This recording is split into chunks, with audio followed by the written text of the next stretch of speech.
রাজ্যে লাগামহীন যান দুর্ঘটনা, ট্রাফিক পুলিশ ও পরিবহন দপ্তর কর্তৃপক্ষ নির্বিকার, পথের বলি আরো এক। নির্লজ্জের ভূমিকায় অবতীর্ণ একাংশ ট্রাফিক পুলিশ এবং পরিবহন দপ্তর কর্তৃপক্ষ।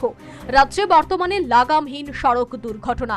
এ সমস্ত সড়ক দুর্ঘটনায় অহরহ প্রাণহানি ঘটছে, পঙ্গু হচ্ছে অসংখ্য।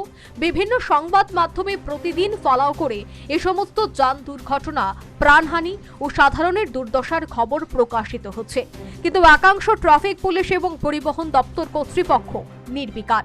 দপ্তর সমূহের নির্বিকারত্বের যান দুর্ঘটনায় আরও এক ব্যক্তির জীবন নাশ। এই যাত্রায় রবিবার গভীর রাতে চরিলামে এক শ্রমিকের জীবন বলি হলো। প্রত্যক্ষদর্শীদের মতে চরিলাম মোটর স্ট্যান্ডের সামনে জাতীয় সড়কে একটি 12 চাকার লরি শ্রমিক বোঝাই গাড়ির সংঘর্ষ হয়। বিকট শব্দে এলাকাবাসী ঘটনাস্থলে ছুটে এসে কাণ্ড দেখে হতভম্ব। এর মধ্যে লরিটি সুযোগ বুঝে পালিয়ে যায়।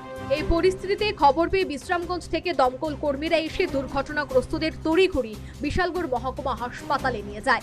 সেখানে কর্তব্যরত চিকিৎসক শ্রমিক জাহাঙ্গীর হোসেনকে মৃত বলে ঘোষণা করে।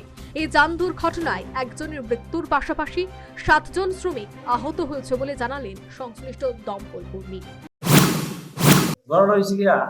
চলিলাম এই কবাডি ব্যাংকের সামনে একটা অ্যাক্সিডেন্ট হয়েছে। একটা আননোন ট্রাক গাড়ি একটা বুলারো গাড়িকে বাড়ি দিয়ে মুখোমুখি ফেস টু ফেস বাড়ি দিয়েছে। বাড়ি দিয়ে মানে 7 জন লোক, মানে মোট 8 জন লোক অ্যাক্সিডেন্ট হয়েছে। এর মধ্যে আমরা একজন ফায়ার সার্ভিস স্টাফ বোর্ড একজন এনেছি। যে লোকটা এনেছি এই লোকটা স্টিয়ারিং এর ভিতরে আটকে ছিল এবং সম্ভবত এটা মারা গেছে। যে লোকটা মারা গেছে আপনারা আনছেন, তাই নাকি গাড়ি চালক ছিল? না, গাড়ি চালক আছে। মোট কজন আহত হয়েছে এই ঘটনা? মোট এই ঘটনা 8 জন আহত হয়েছে। 8 জন, 7 জন মানে সিরিয়াসলি উইন্ডেড, আর একজন তো আমরা যে লোকটা আনেছি লোকটা তো মারা গেছে। তাদের বাড়ি কোন জায়গাতে? বাড়ি আমরা বলতে পারছি। আচ্ছা, যে গাড়িটা ধাক্কা দিয়েছে এই গাড়িটাকে আটক করা সম্ভব? খবর পেয়ে রাতেই বিশালগড় হাসপাতালে ছুটে যান বিধায়ক সুশান্ত দেব। গুরুতর আহতদের জিবি হাসপাতালে রেফার করা হয়েছে বলে জানালেন বিধায়ক সুশান্ত দেব।